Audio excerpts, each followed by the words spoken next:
The air was thick with the scent of roses and the quiet hum of 100 whispered conversations, the kind that fill grand halls on days meant to be perfect. And it was perfect, the way the golden afternoon light spilled through the stained glass windows of St. Mary's Chapel, painting the aisle in hues of amber and crimson, the way the strings of the quartet swelled with each step my granddaughter took toward the altar, her smile brighter than the chandeliers above. Emily, my Emily. She was radiant, a vision in lace and pearls, her father's pride and her mother's grace wrapped into one. I should have been smiling. I should have been the proud old man in the front row, dabbing at his eyes with a handkerchief, whispering to himself about how fast time flies.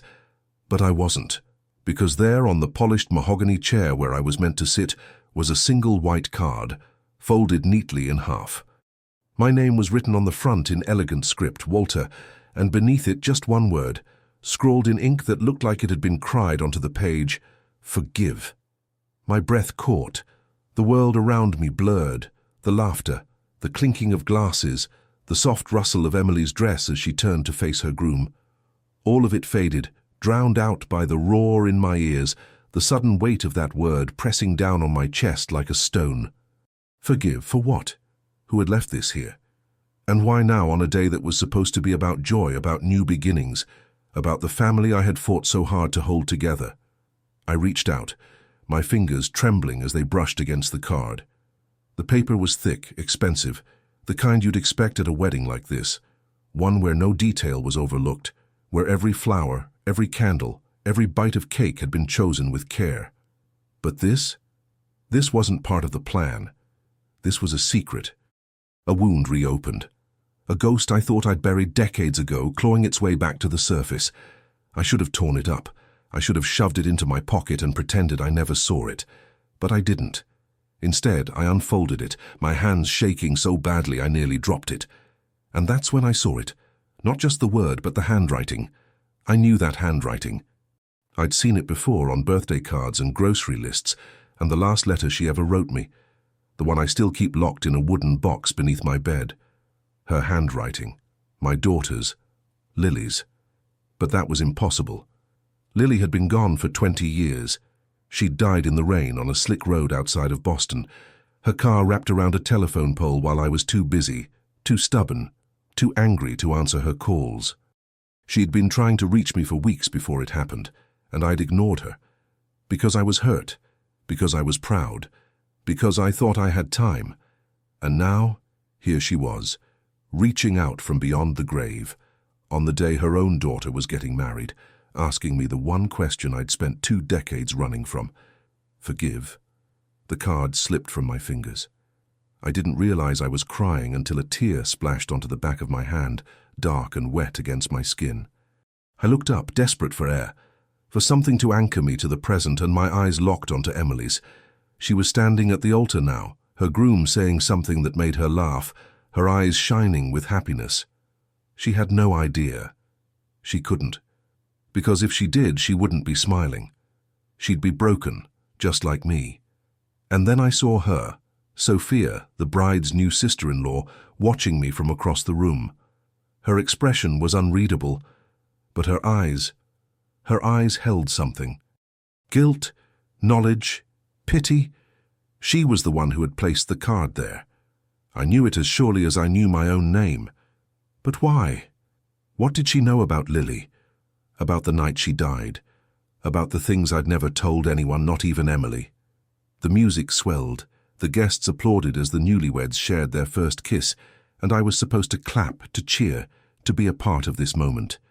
But all I could think about was the way my daughter's voice used to sound when she was little, the way she'd call out for me in the dark after a nightmare, the way she'd laugh when I'd spin her around in the backyard until we were both dizzy, and the way I'd failed her, the way I'd let my pride cost me everything. I had to know, I had to understand.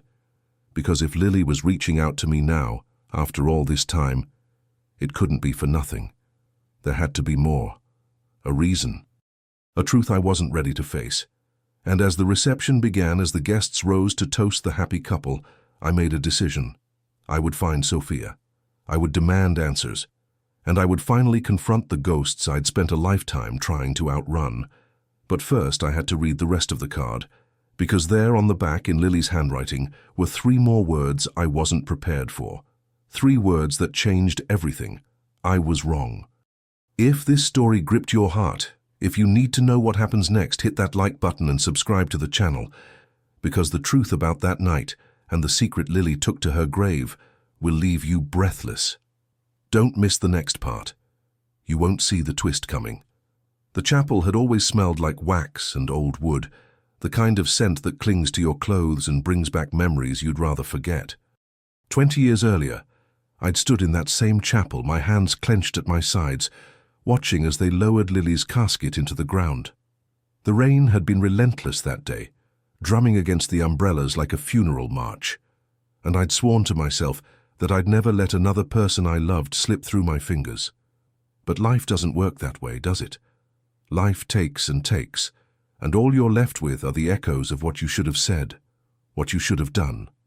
Emily was just a baby when Lily died, barely 2 years old, with her mother's curly hair and her grandfather's stubborn chin. I remember the way she'd toddle into my workshop, her tiny hands reaching for the wood shavings, her laughter filling the silence Lily had left behind. I built her a cradle that first year, my fingers trembling as I sanded the edges smooth, as if I could somehow carve away the pain if I just worked hard enough. And when she got older, I taught her what Lily had loved, how to measure twice, cut once, how to listen to the grain of the wood like it was whispering secrets. She was a natural, just like her mother, just like me. But there were things I never told her, things I couldn't. Like the way Lily and I had fought the night she drove away for the last time. She'd been sobbing, her mascara running down her cheeks, her voice breaking as she screamed at me, "You never listen. You're so stuck in your grief over Mum that you can't even see I'm drowning." And I'd stood there, my jaw set, my heart a stone in my chest, and I'd said the one thing I'd spend the rest of my life regretting, "Then leave. If you think you know better, go." She'd stormed out, the door slamming behind her, and I hadn't gone after her. I hadn't called. I hadn't even tried. Because I was hurt, because I was proud, because I thought she'd come back. She didn't. The police came instead, their faces grim, their hats in their hands, and suddenly the world I knew was gone. Just like that. And I was left with Emily, this tiny, perfect piece of Lily, and the crushing weight of knowing I'd failed them both. I should have told Emily the truth when she was old enough to understand.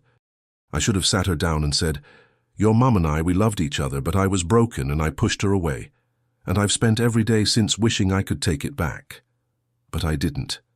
Because what kind of man admits that to his granddaughter? What kind of man lets her grow up thinking her mother just disappeared, that she wasn't loved enough to stay? So I lied. I told her Lily had been happy. I told her it was an accident, a tragedy, something no one could have seen coming. And I let her believe all these years that her mother's last thoughts had been of love, not anger, not me. But now, sitting in that chapel, with the weight of Lily's words burning a hole in my pocket, I realized the truth was going to come out one way or another, and I wasn't ready, because Emily deserved better than this. She deserved a grandfather who wasn't a coward, who hadn't spent 2 decades hiding behind half-truths and wood shavings. She deserved to know her mother, the real Lily, the one who sang off-key in the kitchen and left her socks scattered across the living room floor, the one who'd loved her more than life itself. And Sophia, she knew something. I could see it in the way she avoided my eyes during the ceremony, in the way her fingers tightened around her wine glass when I caught her staring. She was Lily's age, more or less, with the same sharp cheekbones, the same way of tilting her head when she was thinking. It couldn't be a coincidence. Not the card, not the handwriting, not her. I needed to talk to her. I needed to know what she knew. But more than that, I needed to decide, was I finally going to tell Emily the truth? Was I going to let her see me, not as the strong, steady grandfather she thought I was, but as the broken man I'd been all along? The music swelled again, pulling me back to the present. Emily was laughing now, her head tipped back, her husband spinning her across the dance floor. She was so alive, so full of the joy Lily had always carried with her. And I realized, with a clarity that stole my breath, that I couldn't let her go on believing the lies I'd built her life on. Not anymore. But first, I had to find Sophia, and I had to prepare myself for the one conversation I'd spent 20 years avoiding. Listen, I need to pause here for a second because if you're still watching, if you felt even a fraction of the weight in your chest that I feel writing this, then you're not just a viewer, you're family. This story isn't just mine, it's for anyone who's ever carried a secret so heavy it felt like it might crush them. Anyone who's ever wondered if the truth could do more harm than good. So tell me, down in the comments, have you ever had to make a choice like this? Have you ever stood at the edge of a truth terrified to jump? Because I see you, and I promise, whatever you're carrying, you're not alone. And if this story has wrapped itself around your heart the way it has mine, then stay. Hit that subscribe button, not because I'm asking, but because you need to know what happens next. Because Emily deserves the truth. And so do you. The card burned in my pocket like a coal pulled from a fire. I couldn't stop touching it, my fingers brushing against the edges as if I could somehow smooth out the truth written there. Forgive? The word echoed in my head, over and over, drowning out the laughter and the clinking of glasses around me. The wedding reception was in full swing. Emily was dancing, her face glowing, her happiness so bright it hurt to look at. And there I was, an old man sitting at a table meant for family, feeling like a stranger in my own life. I had to find Sophia. She was across the room, near the dessert table, her dark hair pulled back in a loose braid, her dress simple but elegant. She looked like she belonged there, like she was part of the family. But I knew better. There was something in the way she moved, careful, deliberate, as if she was afraid of breaking something. Or maybe she was afraid of me. Maybe she knew exactly what that card would do to me. I stood up, my legs unsteady, and made my way toward her. The music felt too loud, the lights too bright. Every step was an effort, like I was wading through deep water. When I finally reached her, she turned, and for a second, I saw it, the flicker of recognition in her eyes. She knew. "Sophia," I said, my voice rough. She looked at me, her expression guarded, and I could tell she was deciding whether to run or to stay. I didn't give her the chance. "We need to talk." She hesitated, then nodded, leading me out of the main hall and into a quiet corridor lined with framed photos of the bride and groom.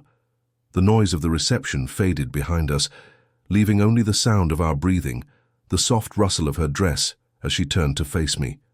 "You left the card," I said. It wasn't a question.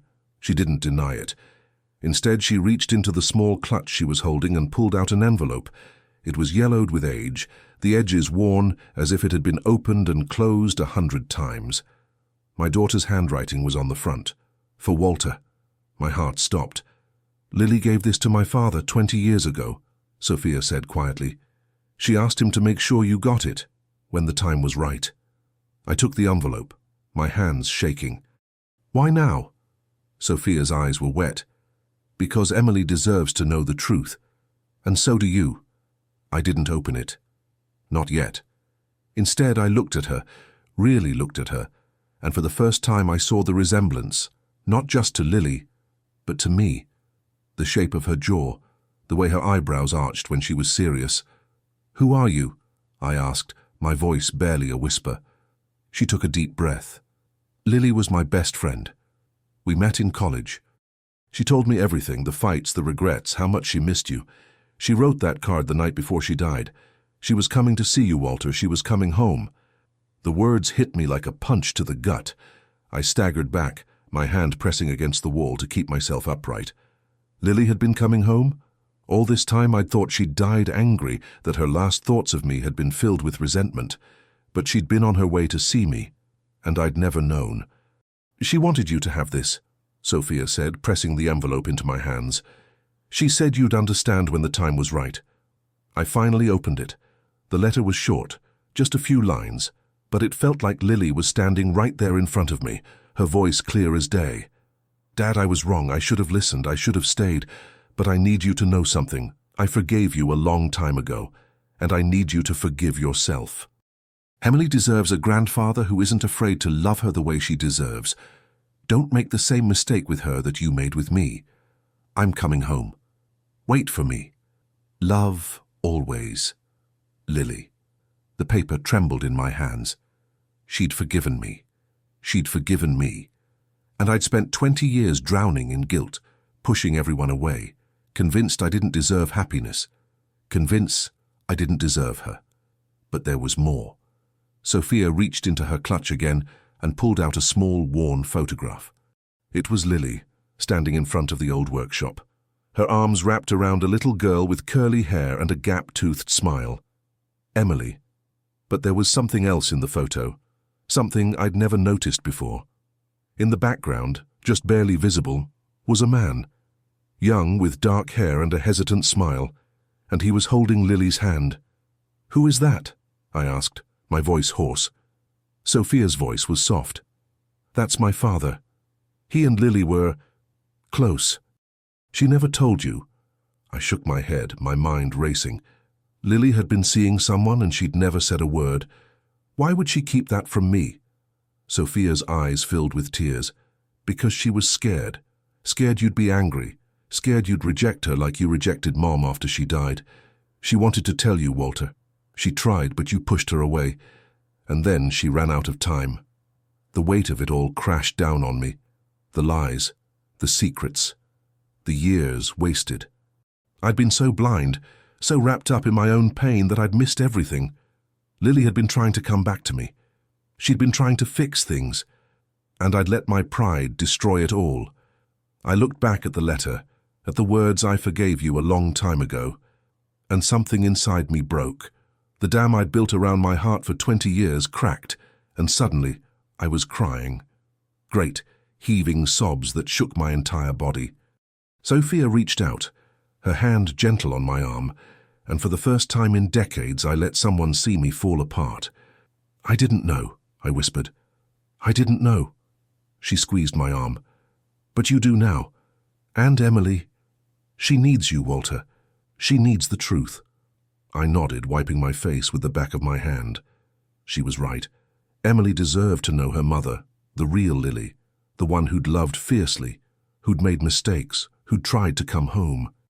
And I deserved to finally let go of the guilt that had been eating me alive. But first, I had to tell Emily everything. I took a deep breath, steeling myself. The reception was still going on, the music still playing, the laughter still ringing through the air. And in the middle of it all was Emily, my granddaughter, my last connection to Lily.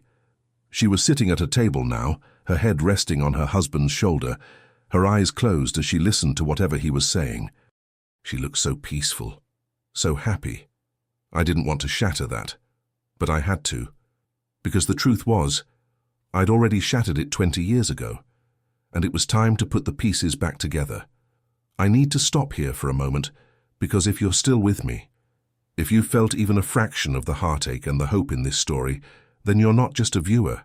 You're part of this. You're part of the reason stories like this matter. You're the reason I keep telling them. So tell me, down in the comments, have you ever carried a secret that felt too heavy to share? Have you ever stood at the edge of a truth, terrified of what it might do to the people you love? Or maybe you've been on the other side. Maybe you've been the one waiting for someone to finally be honest with you. I want to hear your stories. I want to know what's weighing on your heart. Because this isn't just my space, it's ours. And if there's a story you've always wanted to hear, a theme you've always wished someone would explore, tell me. I'm listening. And if this story has touched you, if it's made you feel something deep and real, then stay. Hit that subscribe button. Not because I'm asking you to, but because you need to know how this ends, because Emily deserves the truth. And so do you. Let's walk this road together. You're not alone. I promise. The music was still playing, the kind of soft, sweet melody that makes you want to close your eyes and pretend, just for a moment, that the world isn't as broken as it is. Emily was laughing, her head tilted back, her hand resting on her husband's arm, like she'd finally found the place she belonged. And I was standing there watching her, my heart pounding so hard I could barely breathe. The letter from Lily was still clutched in my hand, the edges crumpled from how tightly I'd been holding it. The truth was right there, written in her own hand, and all I could think was, how do I tell her? How do I look into her eyes and say the words that will change everything she thinks she knows? I took a step forward, then stopped. My legs felt like they might give out beneath me. Sophia was still beside me, her presence steady, like she knew I needed someone to keep me from falling apart. "You don't have to do this alone," she said quietly, her voice barely audible over the music. I wanted to believe her, but the truth was I did have to do this alone. This was my burden to carry, my mistake to fix. Emily looked up then, her eyes meeting mine across the room. She smiled, that same bright, beautiful smile that had gotten her through every hard day, every sleepless night, every moment she'd ever felt alone. And I realized, with a clarity that nearly brought me to my knees, that I couldn't wait anymore. She deserved to know. She deserved to hear it from me. I walked toward her, each step feeling heavier than the last. When I reached the table, she reached out and took my hand, her fingers warm against mine. "Grandpa, are you okay?" she asked, her brow furrowing with concern. "You look like you've seen a ghost." I swallowed hard, my throat tight. "Emily," I said, my voice cracking, "there's something I need to tell you." Her smile faded. She must have seen it in my eyes, the weight of it, the pain. She turned to her husband, murmured something I couldn't hear, and then she was standing, guiding me away from the noise, away from the crowd, into a quiet corner where the only sound was the distant hum of the celebration. "What's going on?" she asked, her voice steady but her eyes filled with worry. "You're scaring me." I took a deep breath, my hands trembling as I pulled the letter from my pocket. "This is from your mother," I said, my voice barely above a whisper. "She wrote it the night before she died." Emily's face paled. She reached for the letter, her fingers brushing against the paper like it might disappear if she touched it too hard. "She wrote this for you?" she asked, her voice shaking. I nodded. "And for you too. There are things you don't know, Emily. Things I should have told you a long time ago." She looked up at me, her eyes glistening. "Like what?" I closed my eyes for a second, steeling myself. "Your mother and we fought the night she left. Terrible things were said, things I can never take back. And I let her walk out that door, Emily. I let her go." The words tasted like ash in my mouth. She was coming back to me that night. She was coming home, but I didn't know. Emily's breath hitched. "What do you mean she was coming home?" I reached into my pocket and pulled out the photo Sophia had given me, the one of Lily and Emily, with Sophia's father in the background. "She was seeing someone," I said, my voice rough. "A good man, from what Sophia tells me. She was happy, Emily, she was happy, and I never gave her the chance to tell me." Emily stared at the photo, her hands trembling. "Why didn't you ever say anything?" "Because I was a coward," I said, the words tearing free before I could stop them. "Because I was so wrapped up in my own pain, in my own guilt, that I couldn't bear to face the truth. I let you grow up thinking your mother just disappeared, that she didn't love you enough to stay, but that's not what happened, Emily. She loved you more than anything, and she was trying to come back to us." Emily's tears spilled over, rolling down her cheeks as she clutched the letter to her chest. "All this time," she whispered, "all this time I thought she didn't want me." "Oh, Emily," I said, my own tears falling freely now. "She wanted you more than anything. She loved you, and she forgave me long before I ever deserved it." I reached out, my hand cupping her face. "I'm so sorry, sweetheart. I'm so sorry I didn't tell you sooner." She leaned into my hand, her shoulders shaking with sobs. "I miss her," she whispered. "I miss her so much." "I know," I said, pulling her into my arms. "I know." We stood there for a long time, just holding each other, the weight of 20 years of silence finally lifting, and for the first time in decades I felt like I could breathe, but there was still one thing left to do. I pulled back gently, wiping the tears from Emily's face. "There's more," I said. "Sophia's father, he knew your mother. He loved her, and he's been carrying this letter all these years, waiting for the right time to give it to me." I took a deep breath. "I think it's time we talked to him, together." Emily nodded, her eyes still wet but her expression determined. "Okay," she said, "let's do it." We found Sophia a few minutes later, standing near the entrance to the reception hall. She looked up as we approached, her expression softening when she saw Emily's tear-streaked face. "Hey," she said gently. "Sophia," Emily said, her voice steady despite the tears, "I need to meet your father." Sophia didn't hesitate. She reached into her purse and pulled out her phone, dialing a number. "He's been waiting for this," she said, her voice quiet. "He'll want to see you." We drove in silence, the city lights blurring past the windows as we made our way to Sophia's father's house. Emily sat beside me in the back seat, her hand still clutching the letter, her expression a mix of grief and determination. I could see the wheels turning in her head, the questions she didn't yet know how to ask. And I knew, no matter what happened next, that nothing would ever be the same again. Sophia's father lived in a small, tidy house on the outskirts of town, the kind of place that felt warm and lived in like a home should. He was waiting for us on the porch, his hands clasped in front of him, his expression nervous but hopeful. He was older now, his hair streaked with grey, but I recognized him instantly from the photo, the same kind eyes, the same hesitant smile. "Walter," he said, stepping forward as we got out of the car. "I've waited a long time for this." I nodded, my throat tight. "Me too." He turned to Emily, his eyes filling with tears. "And you must be Emily," he said softly. "You look just like her." Emily's breath hitched. "You knew my mother?" He nodded. "Better than anyone, I think. Except maybe you." He gestured to the house. "Come inside. There's so much to tell you." The living room was cozy, filled with photos and books and the faint scent of cinnamon. Sophia's father, Daniel, guided us to the couch, then sat across from us, his hands folded in his lap. "Lily and I met in college," he began, his voice quiet. "We were friends first, best friends, and then it became more." He smiled, his eyes distant with memory. "She was the most incredible person I've ever known. Funny, fierce, so full of life. But she was also hurting. She missed you, Walter. She missed you so much." I looked down, the weight of his words pressing down on me. "I pushed her away," I said. "I was too stubborn to see what was right in front of me." Daniel shook his head. "She understood. She told me once that you were just lost. After your wife died, you didn't know how to let anyone in again. But she never stopped loving you, and she never stopped loving Emily." He reached into his pocket and pulled out a small, worn journal. "She kept this all those years. She wrote in it every day, letters to you both. She wanted you to have it when the time was right." Emily reached for the journal, her fingers trembling as she opened it. The first page was dated the day after Lily left, the ink smudged like she'd been crying as she wrote, "Dear Emily, today I missed you so much it hurt.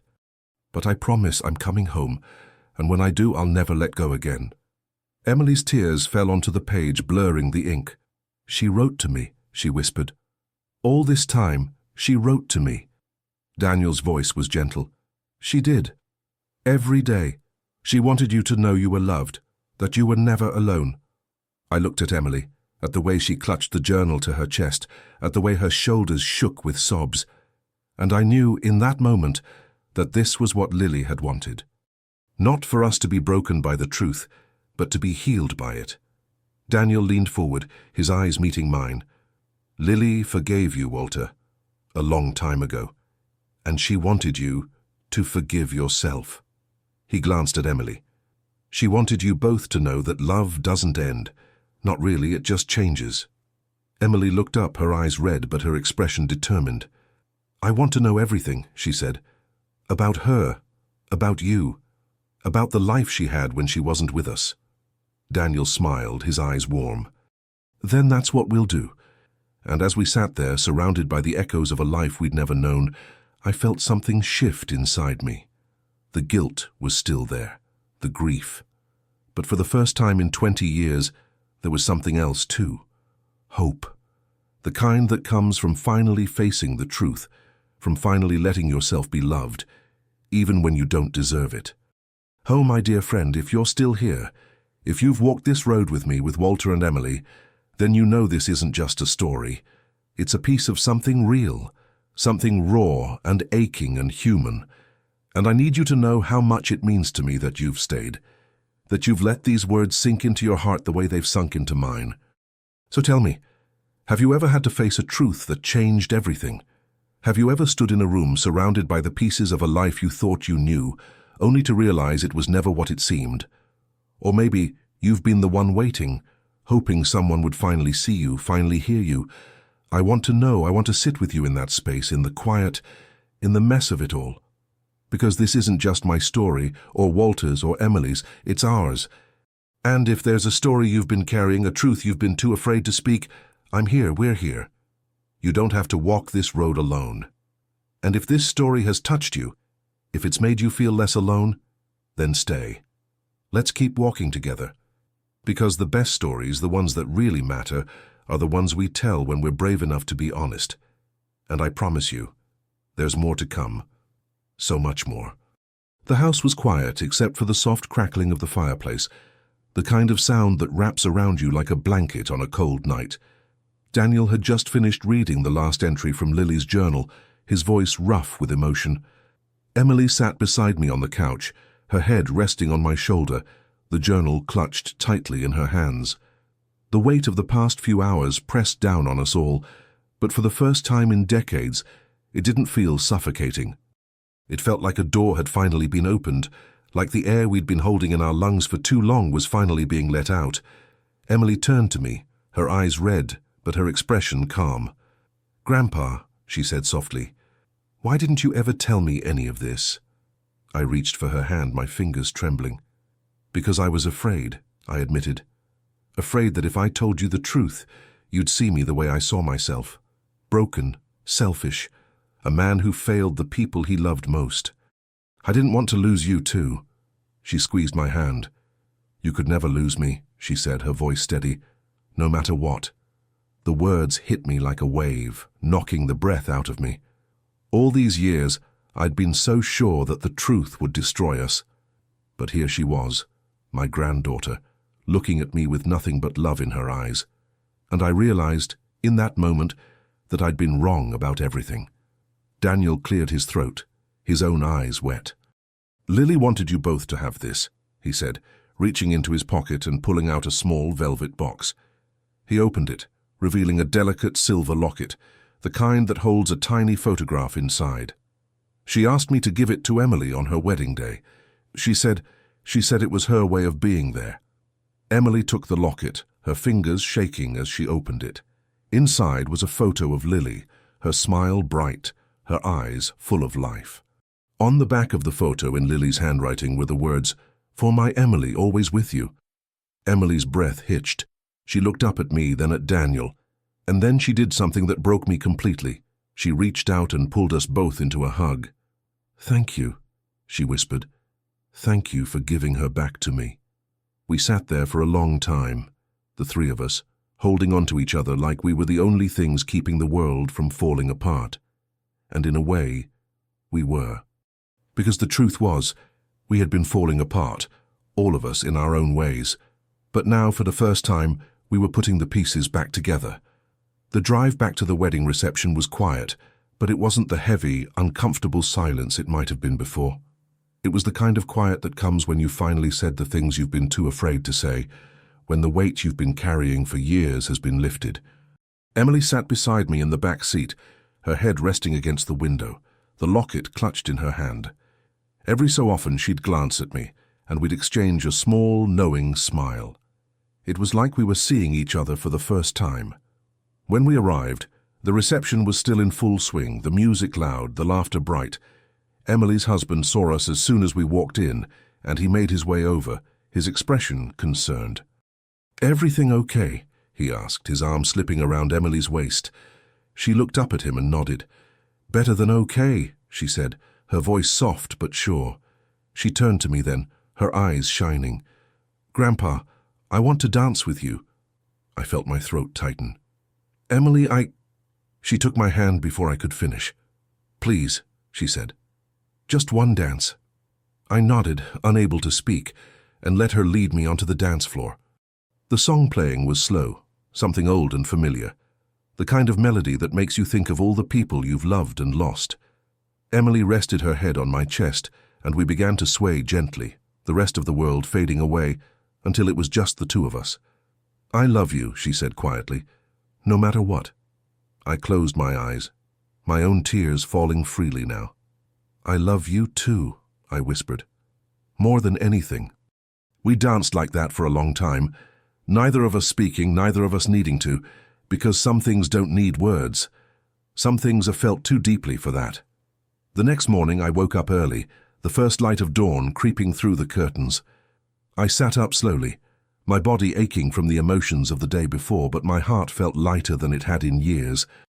I made my way to the kitchen, where I found Emily already sitting at the table, a cup of coffee in her hands, the locket around her neck. She looked up as I walked in and smiled. "Couldn't sleep?" she asked. I shook my head. Too much on my mind. She patted the chair beside her. "Sit with me." I did. We sat there in silence for a while, the kind of comfortable silence that only comes when you've finally let go of all the things you've been holding on to. Then Emily reached into her pocket and pulled out a small folded piece of paper. She handed it to me. "What's this?" I asked, unfolding it. It was a letter from Emily. "Grandpa, I know yesterday was hard. I know it was painful and scary, and probably the last thing you wanted to do. But I need you to know something. I'm so proud of you. You faced the truth, even when it hurt. You let yourself be vulnerable, even when it was terrifying. And you gave me the greatest gift I've ever received. You gave me my mother back. I don't know what comes next. I don't know how we move forward from here. But I do know this. We're going to do it together, because that's what family does. We hold on to each other even when it's hard, even when it hurts. Thank you for being brave. Thank you for loving me enough to tell me the truth. Always, Emily." I looked up at her, my vision blurred with tears. "Emily," I said, my voice rough. "I don't deserve you." She reached out and took my hand. "Yes, you do," she said. "We all deserve love, even when we don't think we do." We spent the rest of the day together, talking, laughing, crying. We looked through Lily's journal. We shared stories about her. We let ourselves grieve the years we'd lost, but also celebrate the love that had never really gone away. And as the sun began to set, painting the sky in shades of gold and pink, I realized something. This was what Lily had wanted all along. Not for us to be perfect, not for us to never feel pain, but for us to love each other, fiercely and completely, no matter what. Emily and I walked out to the old workshop, the place where Lily and I had spent so many hours together, where I'd taught Emily everything I knew. The air smelled like sawdust and memories, and for the first time in years it didn't hurt to be there. It felt like coming home. Emily picked up a piece of wood, turning it over in her hands. "What should we make?" she asked. I thought for a moment, then smiled.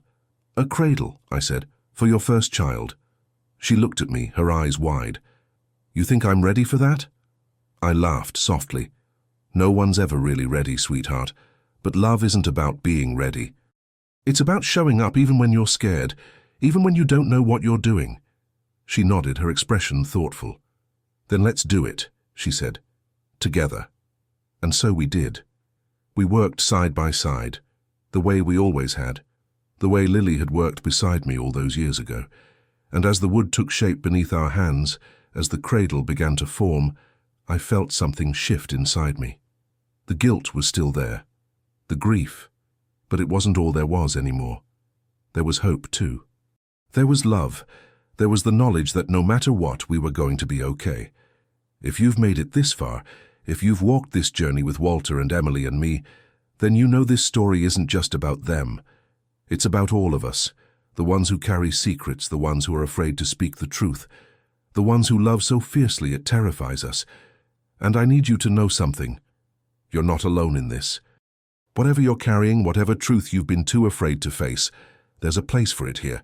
There's a place for you here. So tell me, what's the truth you've been holding on to? What's the story you've been too afraid to tell? Share it with me, with all of us, in the comments below. Because this isn't just a space for stories, it's a space for healing. And if there's a theme, a struggle, a moment in your life you've been longing to see reflected in a story, tell me. I'm listening. We're listening. And if this story has touched you, if it's made you feel seen, if it's made you feel less alone, then stay.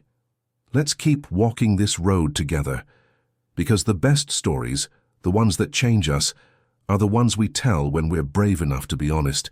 And I promise you there's so much more to come. Your story matters, and I can't wait to hear it.